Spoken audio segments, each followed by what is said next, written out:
A waiter at the Ritz told Freddie Mercury, "I don't serve your kind here," in front of a packed dining room on a Friday night in 1982.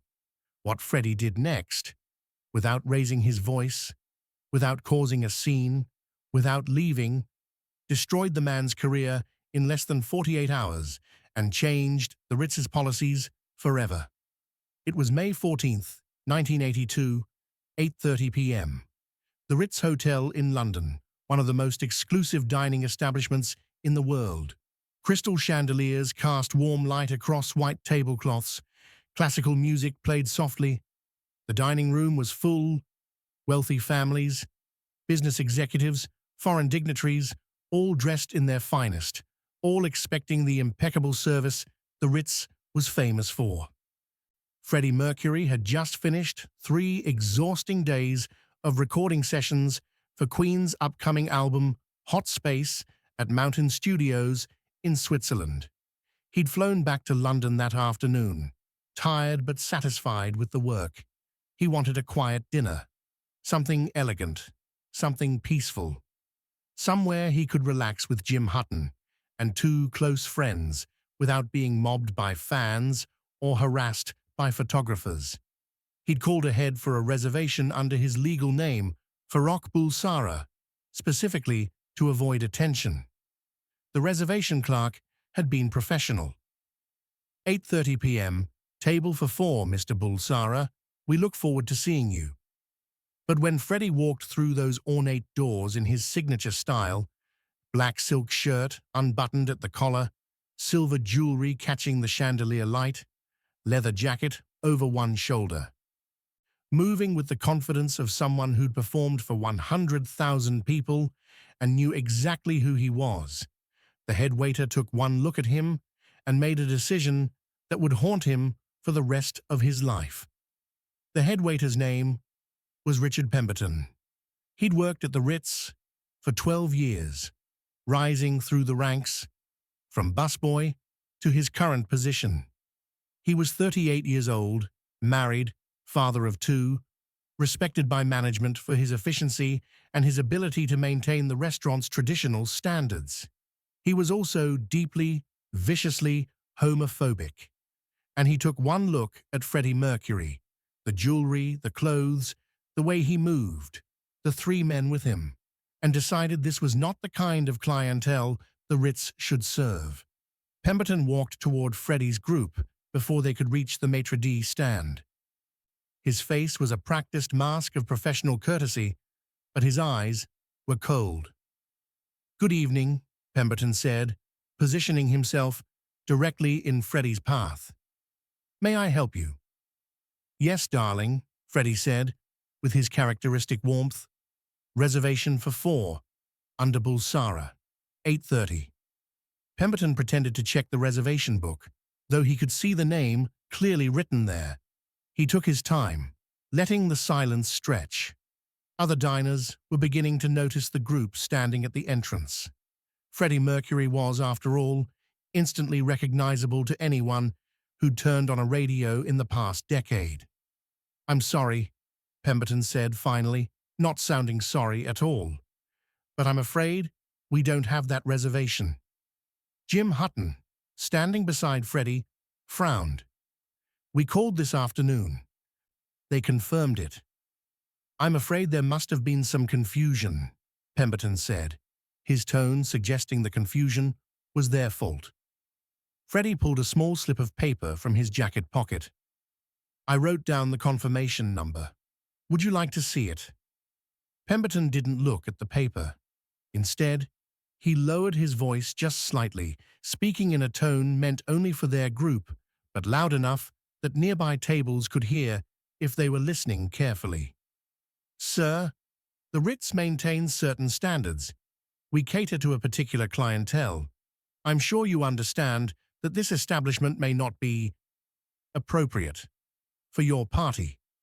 The words hung in the air like poison. Jim stiffened.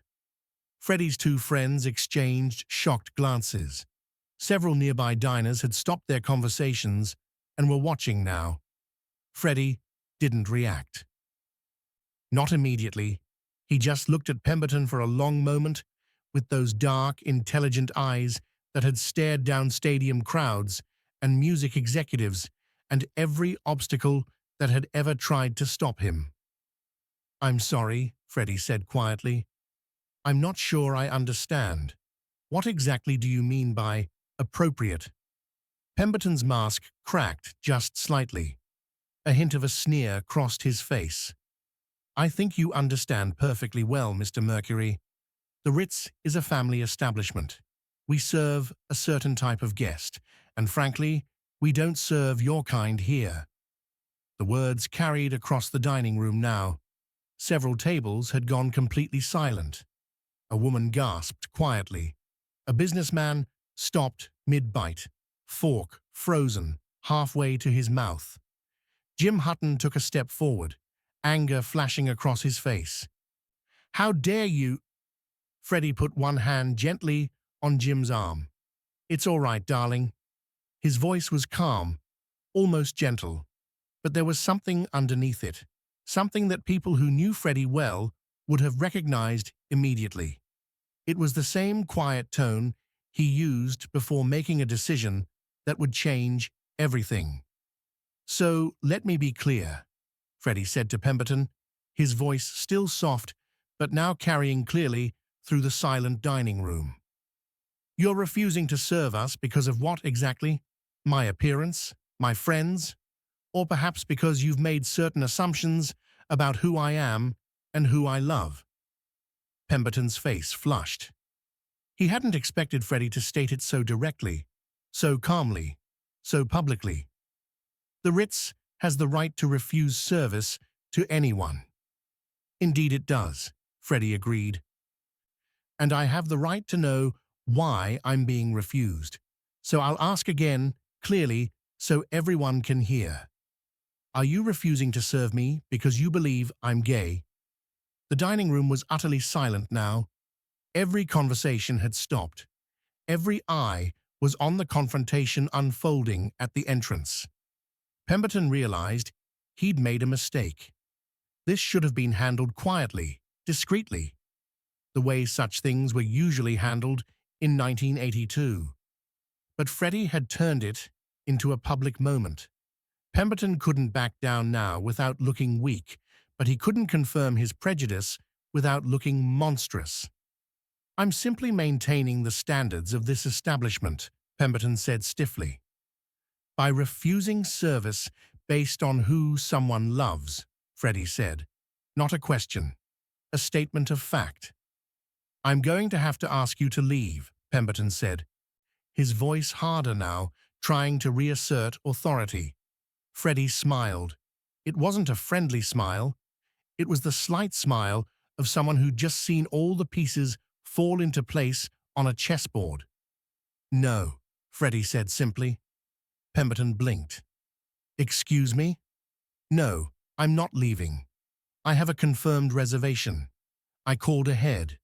I've done nothing to warrant being asked to leave except exist in a way that offends your personal prejudices. So no, I'm not leaving." "Then I'll call security," Pemberton threatened. "Please do," Freddie said, his voice still perfectly calm. "I'd very much like to have a security guard come here and explain to this dining room full of witnesses why a paying customer with a confirmed reservation is being forcibly removed for no stated reason other than the head waiter doesn't approve of his lifestyle." Pemberton was trapped. He could see it. Calling security would create an even bigger scene, but backing down now would humiliate him in front of the entire dining room and the staff watching from the sides. He tried one more time. "Mr. Mercury, please be reasonable." "I am being perfectly reasonable," Freddie interrupted. "I'm a customer with a reservation trying to have dinner. You're the one creating a scene. Now, are you going to seat us, or would you like me to continue this conversation with your management?" Before Pemberton could answer, an older man in an immaculate suit appeared from the direction of the kitchen.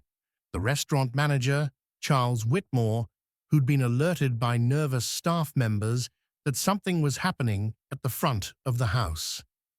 "Mr. Mercury," Whitmore said, his voice professionally warm, but his eyes assessing the situation rapidly, "I do apologize for any confusion. Your table is ready. Please, right this way." Pemberton's face went white. "Sir, I was just—" "Thank you, Richard," Whitmore said, his tone making it clear this conversation was over. "I'll handle this." Whitmore personally escorted Freddie's party to their table, not a hidden corner table, but a prominent position in the center of the dining room where everyone could see them. The message was clear. They were welcome. They were valued. They were not being hidden. "Again, my sincerest apologies for the confusion," Whitmore said as he pulled out Freddie's chair. "Your dinner tonight is complimentary, of course, and please let me know personally if there's anything we can do to make your evening more comfortable." Freddie settled into his chair with his characteristic grace. "Thank you, darling. That's very kind, though I must say I'm perfectly happy to pay for excellent service. I'm just not interested in being discriminated against." Whitmore nodded, understanding the unspoken message. "Of course, Mr. Mercury. Please enjoy your evening." For the next 2 hours, Freddie and his party had a quiet, elegant dinner. Freddie ordered champagne. They discussed the new album. They laughed. They enjoyed each course: the Dover sole, the beef Wellington, the lemon tart. Freddie was charming with the servers who weren't Pemberton, tipping generously, complimenting the food. Richard Pemberton watched from across the dining room, standing stiffly at his post, knowing his career at the Ritz was probably over, but not yet understanding just how completely he'd destroyed it. When the meal ended, Freddie asked for the bill, despite Whitmore's offer of a complimentary dinner. "I pay for services rendered," Freddie said simply. "I only object to being denied them." The bill came to $247. Freddie left a $100 a tip for the waitstaff, who'd served them professionally and courteously. Then he did something that would become legendary in London's service industry. He asked for a pen and a piece of the Ritz's official stationery. He wrote a brief note, folded it carefully, and asked that it be delivered to Charles Whitmore personally. Then Freddie and his party left, walking out through that same entrance, past Richard Pemberton, who avoided eye contact, past the dining room that was buzzing now with conversations about what had just happened. The note Freddie left was simple, just 4 sentences, written in his distinctive handwriting. "Dear Mr. Whitmore, thank you for your gracious handling of tonight's unfortunate situation. However, I thought you should know that this is not the first time I've heard rumors of discriminatory treatment at the Ritz. As someone who deeply values this establishment's history and reputation, I felt obligated to bring this to your attention. Perhaps a review of your staff's training in professional courtesy might be beneficial. With regards, Freddie Mercury." But Freddie didn't stop there, because the note to Whitmore was just the beginning. The next morning, Saturday, Freddie made a phone call to Anthony Blackwood, the owner of the Ritz Hotel. Not the manager, not the corporate officers, the actual owner. Now here's what most people didn't know about Anthony Blackwood in 1982. He was 63 years old, extremely wealthy, and an absolutely devoted Queen fan. He'd seen them perform live 4 times. He had every album. He'd told friends that Somebody to Love was the most perfect song ever recorded. When his private secretary told him Freddie Mercury was on the phone, Blackwood nearly dropped his morning coffee. "Mr. Mercury," Blackwood said, his voice full of genuine excitement. "This is an incredible surprise. What can I do for you?" "Please call me Freddie," Freddie said warmly. "I'm calling because I had dinner at your hotel last night, and I wanted to discuss something with you directly. Of course, Blackwood said. I hope everything was satisfactory. The food was exceptional, Freddie said. The wine was magnificent. The service from most of your staff was impeccable. He paused. However, your head waiter, Richard Pemberton, refused to seat my party when we arrived. He told me, and I'm quoting directly, that he doesn't serve my kind here. There was a long silence on the other end of the line. He said, "What?" Blackwood's voice had gone very quiet, very cold. Freddie calmly recounted the entire evening. The initial refusal, Pemberton's statements, the implications, the way other diners had witnessed everything. He didn't exaggerate. He didn't add emotion. He just stated facts in that clear, precise way he had when discussing business. Mr. Blackwood, Anthony, I'm not calling to complain or to demand anything, Freddie said. I'm calling because the Ritz is an institution. It represents a certain standard. And I think you deserve to know that one of your employees is using your establishment's name to justify his personal prejudices. Freddie, Blackwood said, his voice shaking slightly with controlled anger. I am absolutely appalled. This is not what the Ritz stands for. This is not what I stand for. Can you give me until Monday morning? Of course, Freddie said. I appreciate you taking this seriously. Seriously, Blackwood said.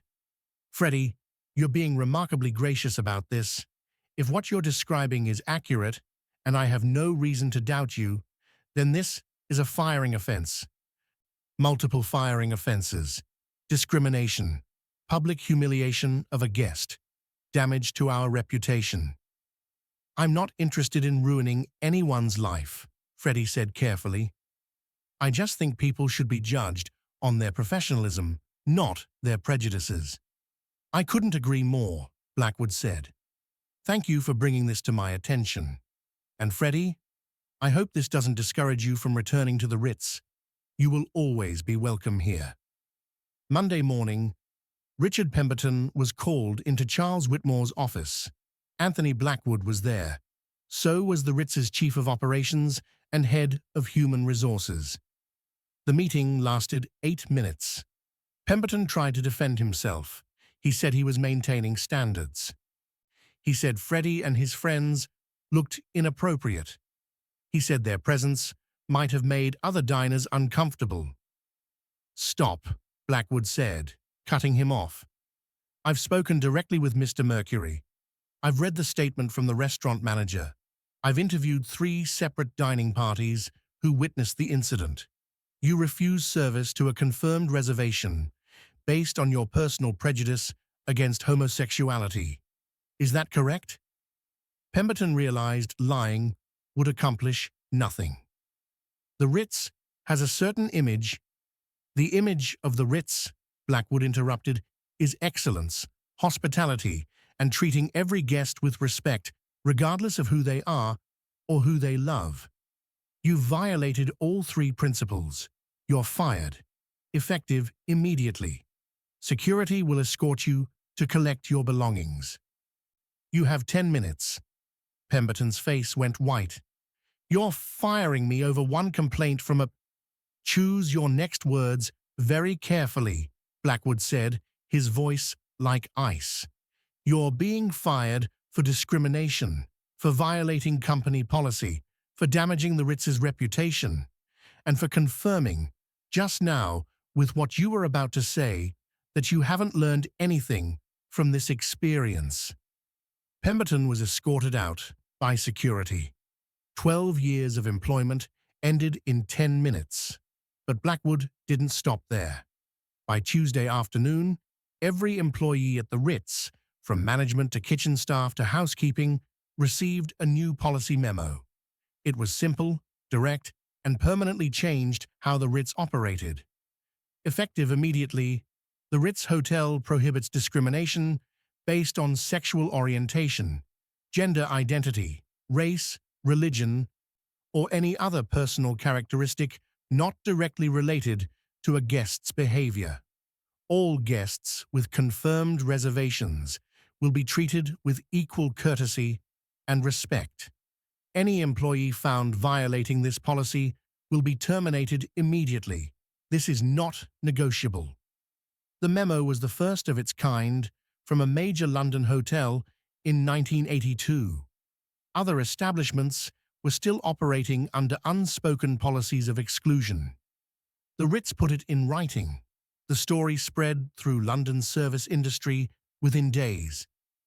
Did you hear what happened at the Ritz? Freddie Mercury got a head waiter fired for discrimination. The details varied in the retelling, but the core fact remained consistent. Don't discriminate at the Ritz. They'll fire you. Richard Pemberton tried to find work at other high-end establishments. But in the tight-knit world of luxury hospitality, word traveled fast.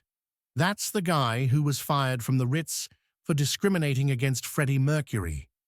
Nobody wanted to hire someone with that reputation. Nobody wanted the liability. Within 6 months, Pemberton was working at a chain restaurant in the suburbs, making a third of his previous salary. His marriage suffered from the financial stress. His reputation never recovered. Freddie never spoke about the incident publicly. He didn't give interviews about it. He didn't use it for publicity. He simply moved on with his life and his work. But Anthony Blackwood spoke about it. In a 1984 interview with a hospitality industry magazine, he was asked about the Ritz's progressive non-discrimination policy. "We implemented that policy because of an incident that made me realize we'd been tolerating intolerance," Blackwood said. "Someone I greatly admire was mistreated in my establishment by an employee who thought his prejudice was more important than our values. That person handled the situation with more grace and dignity than the person who discriminated against him. It made me realize that true luxury isn't about excluding people. It's about welcoming everyone who appreciates quality and treats others with respect." The journalist asked if he could name the person who inspired the policy change. "I could," Blackwood said, but he never sought recognition for it. He simply wanted to be treated fairly. That's all anyone should expect. That's what the Ritz now guarantees. Years later, after Freddie's death in 1991, Jim Hutton wrote about the incident in his memoir. He described watching Freddie remain calm while being humiliated, watching him refuse to leave or make a scene, watching him destroy someone's career, not through anger, but through quiet, dignified resistance. "That was Freddie," Jim wrote. "He could have screamed. He could have used his fame as a weapon right there in the moment. Instead, he smiled, stayed calm, enjoyed his dinner, and then made one phone call that changed not just one person's career, but an entire hotel's policy. He didn't fight prejudice with anger. He fought it with dignity and strategy." The Ritz's non-discrimination policy, implemented because Freddie Mercury refused to be quietly pushed out of a restaurant, became a model for other luxury establishments. By the late 1980s, most high-end London hotels had similar policies, many of them directly citing the Ritz's leadership on the issue. Richard Pemberton died in 2003 at age 59.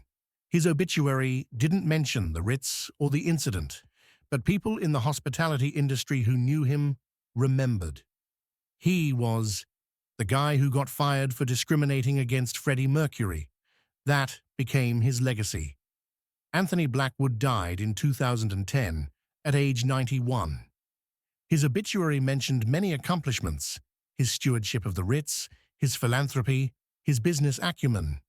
But the detail that got picked up by LGBT publications was his early adoption of non-discrimination policies, inspired by his respect for Freddie Mercury.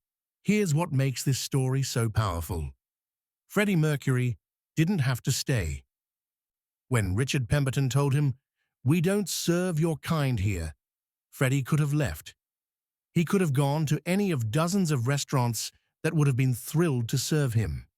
He could have avoided the confrontation entirely, but he stayed, because leaving would have meant accepting the discrimination. Leaving would have meant Pemberton won. Leaving would have meant the next person Pemberton discriminated against would have no witness, no validation, no proof that it happened. Freddie stayed and made it impossible to ignore. He forced the confrontation into public space, where it couldn't be denied or dismissed. He created witnesses. He documented what happened. And then, when he could have destroyed Pemberton publicly and loudly, he chose the quieter path that was somehow more devastating. One phone call, one calm conversation, one factual recounting of what happened. That's all it took to end a career and change a policy. This is the Freddie Mercury that doesn't always make it into documentaries about his flamboyant performances and incredible voice. This is the Freddie who understood that dignity was a form of power. Who knew that staying calm in the face of hate was more effective than matching hate with anger? Who could destroy someone's career without raising his voice or making threats? "We don't serve your kind here" became the last discriminatory thing Richard Pemberton ever said at the Ritz, because Freddie Mercury smiled, ordered dinner, and made sure it would be the last discriminatory thing anyone said there. If this story of quiet dignity and powerful consequences moved you, remember that you don't need to shout to be heard. Sometimes the most devastating response to prejudice is refusing to accept it while maintaining your grace. Sometimes the best revenge is simply ensuring it never happens to anyone else. Have you ever stayed calm in the face of discrimination and found a way to create change? Share your story in the comments.